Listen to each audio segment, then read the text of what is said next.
Hoxe sentamos co que quizáis sexa o malo máis querido de Galiza, Luís Taera. Seguro que o vistes en 1000 sitios porque non para de traballar.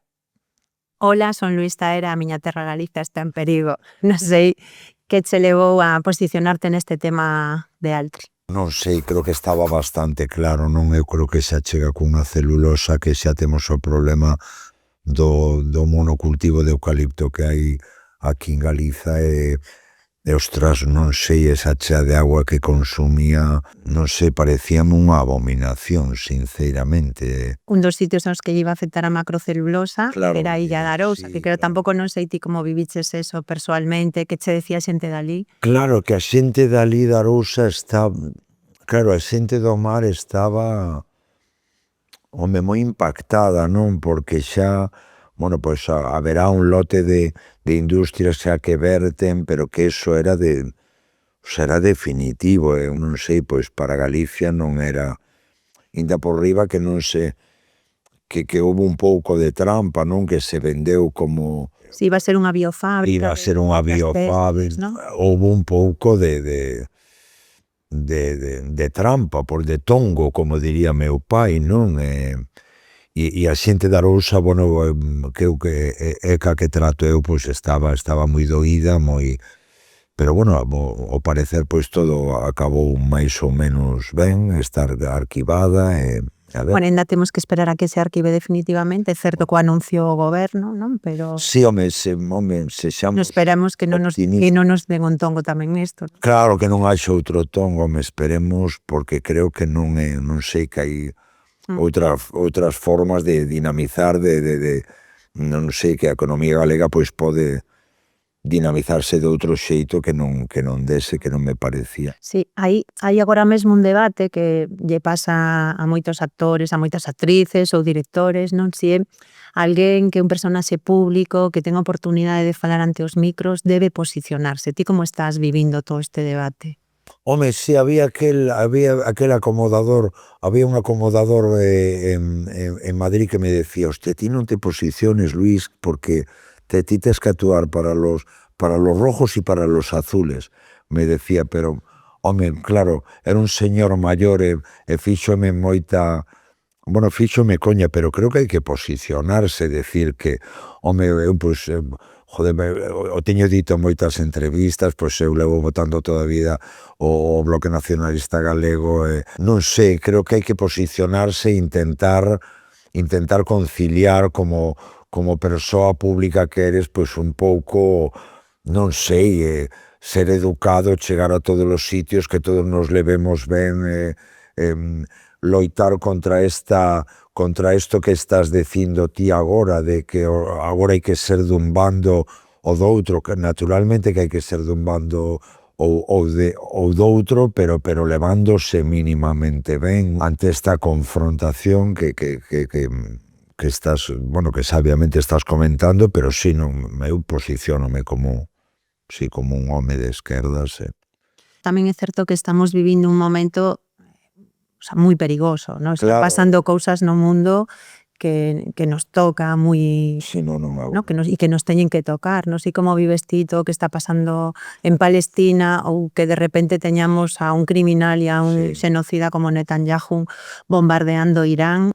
Se hai 20 anos ti comentas que vai estar sucedendo isto, pois parece ficción, porque non sei, escoitas a Trump a día de hoxe, non sei, parece aqueles malos de Spectra que eu veía cando era un cativo con James Bond, o sea, parecen malos da Marvel, e ainda por riba chega agora esta onda ultra que claro, xa non me cabe na cabeza. Eu nacín baixo a dictadura eu nacín no 66, non brinda acordo, non sei, a Franco na Plaza do Obradoiro, bueno, non sei, aquela educación que vivín eu, que aquelas cousas terribles que sucedían con aquela dictadura, que todo eso estea de volta, que eu falo con actores noviños, agora de 18, 19 anos, que que falan de que con Franco pois estábamos cojonudamente. Seguramente porque non o viviron, non? Claro, non sei, mira, porque non o viviron, pero supoño que son as redes, non? Supoño, non entendo por que lle chaman desinformación a unha cousa que a mentira agora se lle chama desinformación. Si parece que a mentira inventaron as redes, non? Como se non existira de antes. Claro, quero che decir, é o chan que pisan eses rapaces, entón, non sei, agora esta onda de onde ven. A veces estamos como poñendo demasiado un foco sobre a mocidade que non sei se é unha realidade, non? Porque eu aquí en Galiza vexo que todo ese fenómeno non existe. Vamos, a forza política que máis apoia a mocidade, pois é o BNG. Entón, tamén ao mellor se está facendo como un certo estereotipo da mocidade cando non é a mocidade responsable, non? Creo que ao mellor está vendo a mocidade moito máis diversa, creo que hai espazos como aquí en Galiza onde todo ese fenómeno non chegou. E eu pensaba, e unha cousa que, por exemplo, a mí me preocupa, como se está utilizando o medo neste momento. Claro, eu vivo en Madrid. En Madrid, pois, hostia, notas, non sei, a min danme medo as determinadas declaracións que escoito, xa non polo que din, sino polo tono, por esa agresividade, por non sei, por este novo sistema que queren introducir, como que digo, non sei, si dame medo, estou con medo, pero claro, non teño unha capacidade Bueno, de análise. cada un ten as súas análisis e creo que están moi ben. O que sí que me parece que é moi expresivo é que teñamos esa sensación de medo, non? E que o problema é se o medo nos paraliza, non? Que é certo que estar en estado de alerta ante cousas que nos poden pasar é normal, creo que é unha sensación entendible. A cuestión é se tamén neste momento, en certa maneira, están utilizando o medo como para dicirnos non subas o listón dos dereitos, non? Temos que aceptar que vamos a ter peores pensións ou temos que aceptar que vai haber recortes sociais, non? Este pode ser un problema, ademais neste momento en que estamos vendo este xa sido militarismo, non? De que nos queren convencer que temos que volver a armarnos até os dentes, non? Mira, miña nai decía, non me cabe en la cabeza. É como que si teño esa sensación, pero tamén teño esa sensación de que cumplo anos e digo, hostia, mellor que me estou facendo maior, e xa son desas, como meu pai cando escoitaba os Beatles ou escoitaba os Rolling Stones, non? Que, pois xa debo de estar nese tempo de que non entendo o que ven, non asimilo, e méteme moito medo, si, méteme moito medo porque me parece unha deriva rapidísima, non sei, Hungría, Meloni, Jean-Marie Le Pen, aquí o ascenso de Vox, Donald Trump, non sei. É unha peli de malos, sí. Sí, como que me parece, e esa velocidade de cruceiro que colle. Mira, falo así con xente moi maior e que me di, bueno, aquela frase de Unamuno, ¿no? Como que ni vencerán ni convencerán. Entón teño esa esperanza, non sei. Sí, eu son unha persoa pesimista, o mellor non son o máis indicado. Bueno, eu son optimista, pero bueno, está ben o contraste. Vamos a cambiar un pouco de tema, se che parece ben. Ti eres un dos actores que máis está traballando agora no panorama estatal, pero tamén é certo que temos escoitado en algunhas ocasións que, pois, decías que en algúns castings, non, pois, ao principio se falaban do teu acento, non sei que se decían. Claro, decíanche que tiñas que acudir al neutro. Podes acudir al neutro? Se me gusta. E cal era o neutro? O neutro era o deles, de la dije, la non sei que. Home, xa, claro, había, pero non esa tendencia, home. Ahora non o ves. Non, antes era, pois, el neutro e andaluces, non? E digamos que era os acentos, pois, admitidos, vascos, galegos e cataláns, pois, hostia, tiñas que acudir al neutro, pero esa tendencia creo que co tempo pois desapareceu.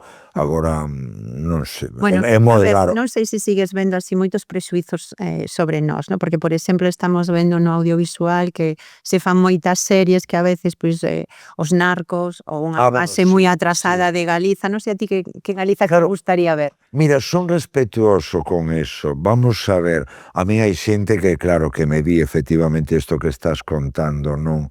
Eu que, bueno, pois que fago moitísimas veces de narco ou incluso a polémica que houbo cas bestas, non? De que miña nai, o sea, parece unha, non sei, unha Galiza de idade media. Eu creo que hai que ser respetuoso con calquera crítica. Na miña defensa ou na defensa do audiovisual, claro, son xéneros. Home, evidentemente gustaríame que se fixera, pois, aquí en Galiza unha película eu que sei, sobre I+D. O sea, teño unha dualidade ali. Estou de acordo con un crítico absoluto da Galiza que mostra as bestas, pero tamén estou de acordo pois, cos produtores, non sei, que claro, fan xénero e o integran aquí en Galicia que o puideron integrar en, non sei, en Sevilla ou en Andalucía, Ou en Madrid.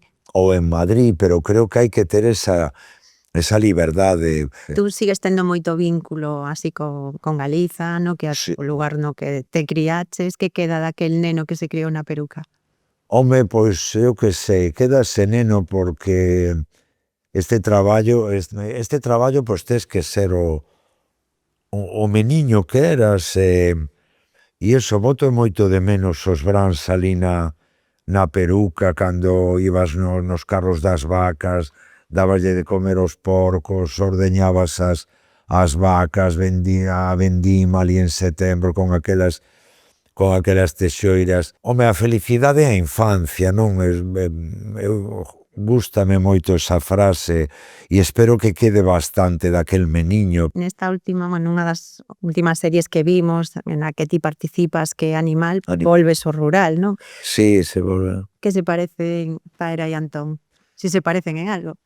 Home, pois mira, creo que todos temos algo de Antón. Mira, meu pai decía, ser galego, meu fillo, xa tes unha carreira sendo galego, como que te safabas, non? Entón ten esa cousa de safarse, un tipo que é íntegro. Antón pareceme un tipo íntegro, pero que, bueno, a mí, na miña visión particular, pareceme que non xoga todo o limpo que debería de xogar, pero... Eu quedome coa frase de teu pai, e me parece para un... Sí, iso de sempre dicía o meu pai. Sí. Ser galego xa tes unha carreira, ti non te preocupes por nada. Non sei se o mellor na túa carreira unha das series que máis te lanzou, por lo menos aquí na CEA galega, foi Mareas Vivas. Home, Mareas Vivas. Que sería de Luis Taera sin petróleo? Claro, é que esta profesión creo que é o azar, estar no sitio adecuado no momento xusto, e ali coincidimos unha serie de xente, pois Tosar, Miguel de Lira, Carlos Blanco, Camila Bosa, con Antón Reixa, que era o factotum, arrancaba a división audiovisual de Videovoz. Claro, foi un fenómeno social aquel, pois, os emigrantes de Suiza enviabanlle as cintas de DVDs, non era DVDs, era os vídeos UHF, non me acordo como era, bueno, era maravilloso que a xente che paraba, e o que máis che comentaban era o do galego, que falades como a nós, que era todo maravilla, gloria bendita, aquela serie. E te volviches a Laxe? Sí, volvín por ali de cando en vez, de que Laxe é un sitio duro. Pois sí, voltei así no verán, porque gravábamos no inverno, e no verán, plena Costa da Morte, así volvín por ali, pero Laxe, claro, tiño a teoría que a Costa da Morte tes que ser nativo para convivir con eso, non? Porque no inverno, hostia, esa maneira de ventear, hostia, era moitísimo, pero tanto para os departamentos, para sonido, bueno, era complicadísimo, pero creo que foi un acerto gravar ali, e unha serie que solo me trae alegrías, é un momento doce da televisión de Galicia. Ti estás ahora sí vivindo un gran momento profesional. Sí. Sí, non sei se che costa isto de que a xente che recoñeza pola rúa, como levas todo isto? Non, eu creo que vai no carácter, porque teño amigos e amigas, actores e actrices que o levan, pero, bueno, para o meu carácter é perfecto, a xente é maravillosa, a popularidade ten moitas ventaxas, pois ás veces a Guardia Civil de Tráfico che deixa continuar, nunhas urgencias dun hospital entras antes, aparece unha mesa nun restaurante, ten moitas vantaxes, e é moi levadeira, a xente é maravilloso. Claro, cando eu me acordo cando era rapaz que había a primeira e segunda cadena de televisión.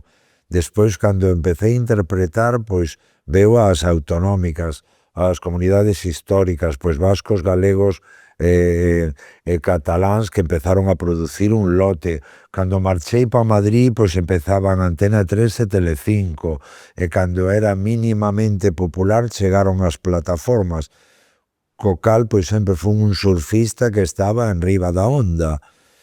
Entón, Si nunca paras, non desconectas nunca.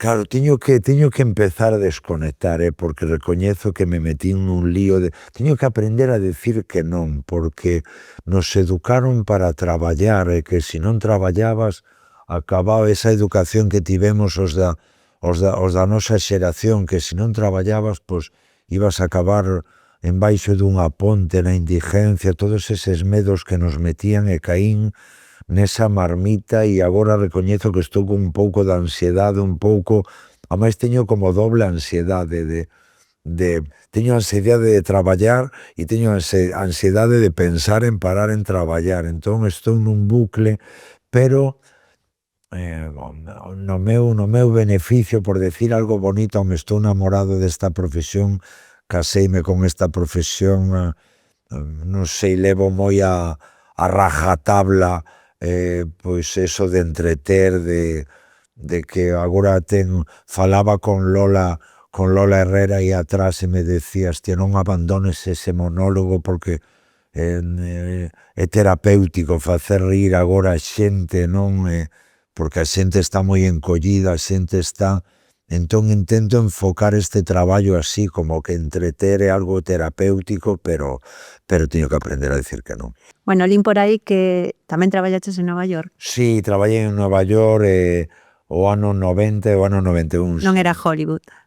Non, traballei... Eu creo que, mira, era, por ser sinceiro, era un momento, finais dos 80, a miña pandilla, pois estaba...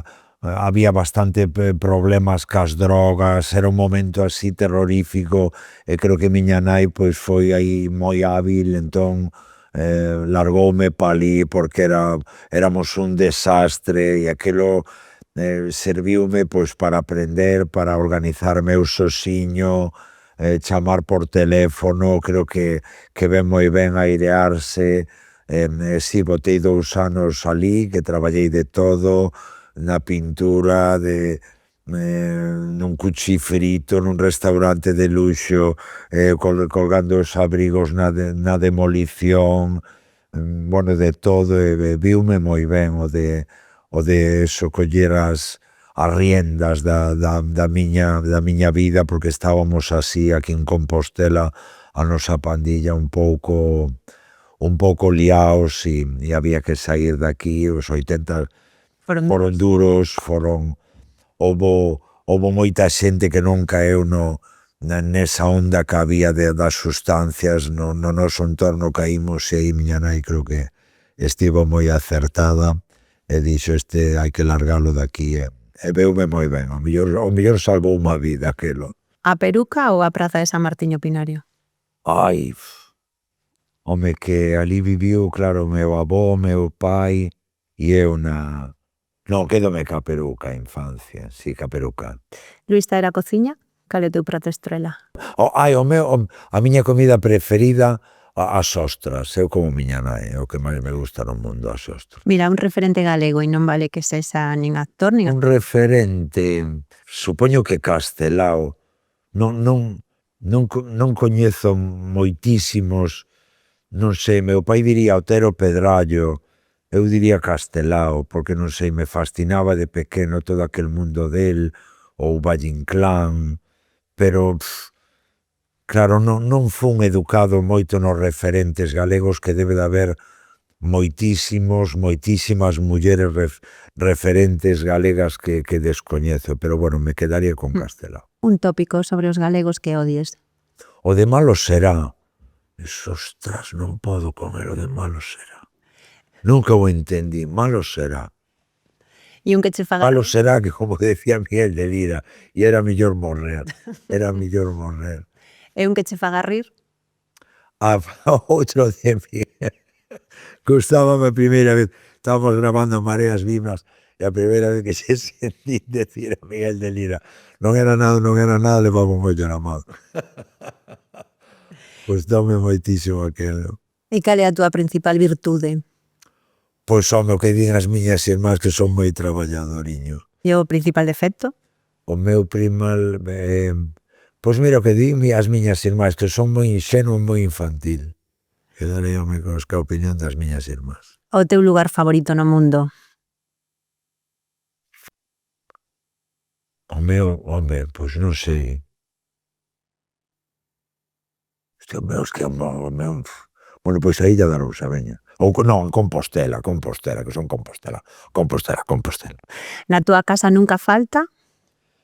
Falta de todo, porque sempre, nunca acabo, mira, nada, falta de todo, porque nunca acabo, como estou todo o día chollando, mira, merquei unha casa e un lote de tempo, ainda teño algún que outro cuadro sin colgar, as estanterías sin organizar, falta de todo. A última película que viches no cine?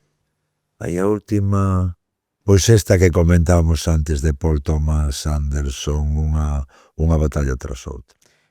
Bueno, Luis, un placer. Moitísimas grazas por estar aquí. No, moitísimas grazas a vos por, non sei, por invitarme a colaborar, non sei, non sei, sempre que me necesitedes, pois por aquí estarei. Tomamos a palabra, Veña, tomo nota, como decía miña nai, tomo nota.